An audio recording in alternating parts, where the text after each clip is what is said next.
Praise the Lord. വേഗം വരുന്ന യേശുക്രിസ്തുവിന്റെ നാമത്തിലുള്ള സ്നേഹം നിർത്തി എല്ലാ ദൈവമക്കളും അറിയിക്കുന്നു. ഈ അനുഗ്രഹിക്കപ്പെട്ട ദിവസം ദൈവമക്കളുമായിട്ട് ഷെയർ ചെയ്ത ദൈവന്റെ മനസ്സിലേക്ക് തന്ന വാക്യം സങ്കീർത്തനം 86:17. എന്നെ പകയ്ക്കുന്നവർ കണ്ട് ലജ്ജിക്കേണ്ടതിനായി നന്മയ്ക്കായി ഒരു അടയാളം എനിക്ക് തരണമേ. ആമേൻ. അനുഗ്രഹിക്കപ്പെട്ട തിരുവചനം കർത്താവ് ഈ ദിവസം നമ്മളോട് ഇടപെടുക അല്ലെ. അനുഗ്രഹിക്കപ്പെട്ട വാക്യം എന്ന് പറയുമ്പോൾ തന്നെ നമുക്ക് പലപ്പോഴും അറിയാം, പല ദൈവദാസന്മാരിൽ കൂടിയും ദൈവദാസിമാരിൽ കൂടിയും അല്ലെ പലപ്പോഴും വാഗ്ദത്തങ്ങളായിട്ടും നമ്മുടെ പ്രാർത്ഥനാ വിഷയമായിട്ടും നമ്മളെ പലപ്പോഴും ബലപ്പെടുത്തുകയും നമ്മളെ കരങ്ങളിൽ പിടിച്ച് അല്ലെ എഴുന്നേൽപ്പിക്കുകയും ചെയ്യുന്ന അനുഗ്രഹിക്കപ്പെട്ട ഒരു തിരുവചനമായത്. എന്നെ പകയ്ക്കുന്നവർ കണ്ട് ലജ്ജിക്കേണ്ടതിനായിട്ടൊരു നന്മയ്ക്കായ ഒരു അടയാളം അല്ലെ. ഈ ദിവസങ്ങളിൽ നമ്മൾ ദൈവത്തോട് ചോദിക്കണം. കാരണം ദൈവമക്കളായി നമ്മൾ ഈ ദിവസങ്ങളിൽ ജീവിക്കുമ്പോൾ, നമ്മൾ ദൈവത്തിന്റെ കൽപ്പനകൾ പ്രമാണിച്ച് നടക്കുമ്പോൾ കർത്താവ് എന്ത് വഴി കാണിക്കുന്നു അതിൽ കൂടെ മാത്രം നമ്മൾ നടക്കുവാൻ ആഗ്രഹിക്കുകയും ദൈവവചനം പലരിലേക്ക് എത്തിക്കാൻ ആഗ്രഹിക്കുകയും ചെയ്യുന്ന വ്യക്തിജീവിതങ്ങളാണ് നമ്മളല്ലേ.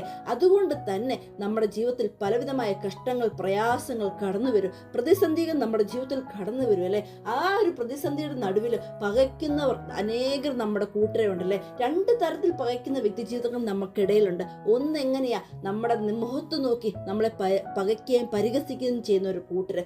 ഒരു കൂട്ടർ എങ്ങനെയാ, നമ്മുടെ കൂടെ ചിരിച്ച് കളിച്ച് അല്ലെ നമ്മുടെ എല്ലാ കാര്യത്തിലും കൂടെ നിന്ന് മാറി നിന്ന് പകയ്ക്കുന്ന ഒരു കൂട്ടം ജനങ്ങൾ. കാരണം നമ്മൾ ദൈവമക്കളായി നമ്മൾ ജീവിക്കുമ്പോൾ പലപ്പോഴും നമുക്ക് ആ ഒരു മനുഷ്യർ നമ്മളെ നോക്കുന്നത് എങ്ങനെ, ഭൗതിക ജീവിതത്തിൽ നമ്മുടെ ജീവിതത്തിലുള്ള കുറവശങ്ങളാണ് പലപ്പോഴും മറ്റ് ജനങ്ങൾ നോക്കുന്നത്. നമ്മൾ ആത്മീയത്തിൽ എത്ര പെർഫെക്റ്റ് ആണെങ്കിലും, കർത്താവിനോട് എത്ര ചേർന്ന് നിൽക്കുന്നെങ്കിലും, കൃപാവരങ്ങൾ നമ്മുടെ ജീവിതത്തിൽ അനേകം ഉണ്ടെങ്കിൽ പോലും പലപ്പോഴും മാനുഷ്യമായ രീതിയിൽ പലരും കുറവുകൾ നോക്കി പറയുന്നുണ്ടല്ലേ. പക്ഷെ ഈ ഒരു ദൈവമകളായി നമ്മൾ ഉറച്ചു നിൽക്കുമ്പോൾ, ദൈവസന്നിധിയിൽ നമ്മൾ നിൽക്കുമ്പോൾ നമുക്കേ അറിയത്തുള്ളൂ, നമ്മൾ ഈ ലോകത്തിൽ നമ്മൾ ആത്മീയമായ ജീവിതത്തിനാണ് ഏറ്റവും ഇമ്പോർട്ടൻസ് കൊടുക്കുന്നത്, ഭൗതികത്തിനല്ല എന്ന് ഒരു നല്ല ദൈവ പൈതലായ ഒരു വ്യക്തി ജീവിതത്തിന് മാത്രമേ അറിയത്തുള്ളൂ. പക്ഷേ ദൈവത്തെ അറിയാതെ മറുതിരിച്ച് നടക്കുന്നവർക്ക് അത് പറഞ്ഞാൽ മനസ്സിലാകില്ല.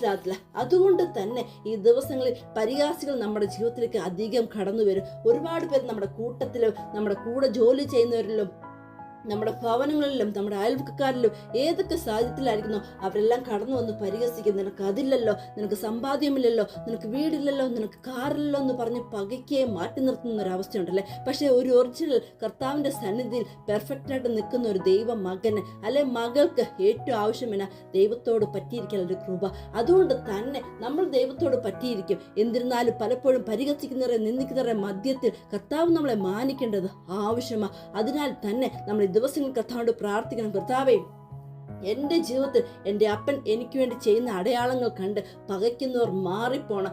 അവരുടെ മുന്നിൽ ഞാൻ കർത്താവിൻ്റെ മകൾ അല്ലെ മകൻ എന്ന് ഈ ദിവസങ്ങളിൽ എനിക്ക് തെളിയിച്ച് തരണമേ. അതിനായിട്ട് നന്മയ്ക്കായിട്ടൊരു അടയാളം ഈ ദിവസങ്ങൾ എൻ്റെ ജീവിതത്തിൽ തരണമെന്ന് നമ്മൾ കർത്താവിനോട് ചോദിക്കണം. എന്തുകൊണ്ടെന്നാൽ ദൈവമക്കളായ നമ്മൾ, നമ്മുടെ അപ്പൻ ആഗ്രഹിക്കുന്നില്ല നമ്മൾ തല കുനിക്കുവാനോ പരിഹാസിച്ച് നമ്മളെ മാറ്റി നിർത്തുമ്പോൾ മാറി നിന്ന് കരയുവാനോ നമ്മുടെ ദൈവം ആഗ്രഹിക്കുന്നില്ല. അതുകൊണ്ട് തന്നെ നമ്മുടെ ജീവിതത്തിൽ കർത്താവ് ഒരു അടയാളം തരാൻ വേണ്ടി നമ്മൾ ആഗ്രഹിച്ചു പ്രാർത്ഥിക്കണം. അത് ദൈവം നമ്മുടെ ജീവിതത്തിൽ തരികയും മറ്റുള്ളവരുടെ മുന്നിൽ നമ്മളെ മാനപാത്രമാക്കി തീർക്കുകയും ചെയ്യും. പലവരും പരിഹസിക്കുകയും നിന്ദിക്കുന്നവരുടെ മധ്യത്തിൽ നമ്മളൊരു അത്ഭുത പാത്രമാക്കി കർത്താവ് നമ്മളെ മാനിക്കും, നടത്തുക തന്നെ ചെയ്യും.